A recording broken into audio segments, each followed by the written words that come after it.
And welcome back to this Monday edition of Summit Sunrise. I'm here with Louisa from Ski Jor and More. She's a professional dog trainer, and for the last 2.5 weeks, this is our third week. Already. The last 2 weeks we've been talking about the ABCs of dog training, and we are now at the C of those ABCs, and today we're talking about consistency. We are, and you were just talking about how you were moving this weekend and your roommate has a dog and all of that change.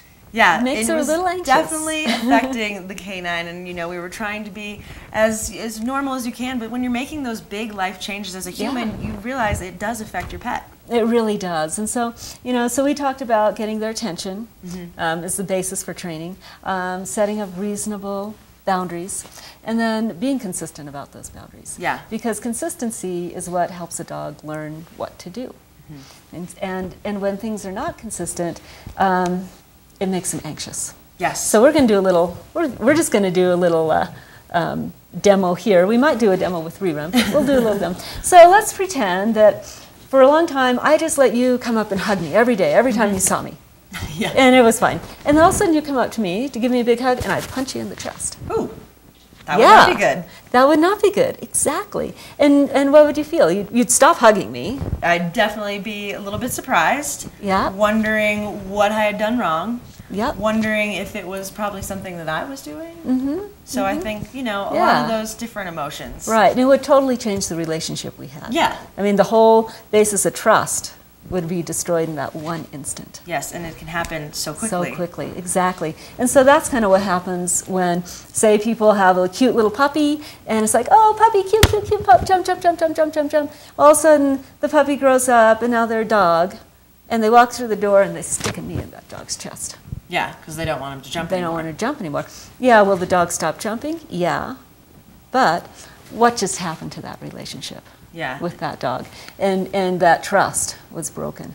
So when we set boundaries like not jumping, it's really important to start at the beginning. We talked last week about being proactive. Like, I'm deciding I don't want my dog to jump on me. Okay, so from the get-go, we're going to teach him not to. So it'd be like when I met you the first time, I would just say, hello, how are you? And we'd shake hands. Yes. And you'd know that that's how we greeted. Yeah. And there wouldn't be any surprise. Yeah. It would already be laid in stone. It'd be laid in stone, and we'd have a good relationship, and there wouldn't be that one day where we went, oh, yeah. God. There would be no sudden changes. There wouldn't be no sudden, there wouldn't be, boy, what my English. I get what you're saying. Yes, I get what exactly. you're saying. and so that's what's really important. And a lot of times when you get a rescue dog like him, they do come with some bad habits. Yeah. And so then you need to really work on changing those habits. And one of the ways we can do that, say with the jumping, is instead of a harsh treatment that surprises him and erodes the trust between us, we just remove our attention. So dogs jump because they want to greet, because they want attention. But we need to teach them that that's not what I want. Yeah. And so I just turn and walk away. Huh. So no force, no force, anger. no anger. Nope, it's just saying, I'm sorry, when you do that, I walk away. I leave.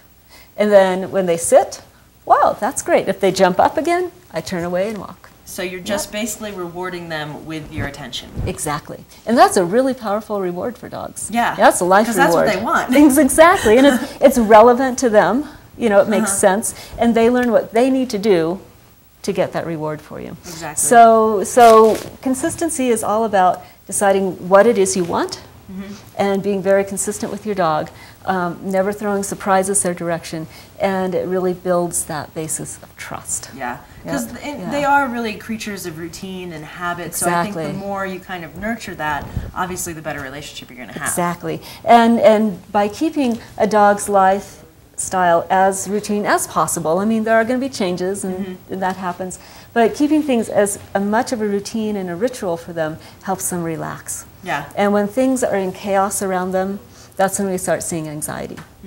Yeah. And that kind of starts coming out with chewing, with barking, with obsessive compulsive disorders sometimes, weird spinning, things like that. And sometimes when you get into those really weird things, the first thing you need to look at too is it a medical thing? Because sometimes that can be. But a lot of times it is just related to anxiety, and the anxiety is based in not knowing what's going to happen. Yeah, so it's all about keeping consistent. Yeah. I would think keeping calm, because Keeping so calm, often, yeah. you know, you see when people get really overwhelmed training their dogs and they won't sit and they won't stop jumping. And, you know, I think it just takes kind of that extra effort to know that it's a relationship that takes a while to form. It does. It does. And if you remember, at the base of that relationship is the trust between you and your dog, just as between us and people. Yeah. You know, then if you always have that base of trust, then you can make it work. Nice. Yeah. And then Yeah. wanted to remind people that you are actually begin doing a ski joring workshop this weekend, correct? I am. We have a ski joring workshop coming up at Frisco Nordic Center Sunday Perfect. from 1 to 3. And people can register by going to the town of Frisco online Okay. and the recreation department. Nice. And they can get registered for that. And we're supposed to get snow. Yes, well, Yeah. we're hoping that the snow arrives, because obviously ski joring is kind of snow dependent. So I know that people will kind of be tuning into the weather, but Sunday, if we get enough snow, that's when it's going to be happening. Exactly. Perfect. Exactly. All yeah. right. Well, And you rerun- know, routines, now look at him. Yeah, I know, it's so funny. Third week, he's like, oh. When he started here, he was looking all over, and now he's just so calm, so You're relaxed. just Oh, I'm so sorry to good. wake you Oh, up, you've been Rerun. good There you boy. go. You're a good boy. You're just used to being a rock star now, right? Yeah. Yes, exactly. Oh, that's a good boy. Well, we are going to take Good a boy. quick break here on Summit Sunrise, but Luis is going to stick around because we're going to shift gears a little bit, start talking about Red Buffalo Coffee and Tea over in Silverthorne, and we have another Watch and Win around the corner, so don't go anywhere.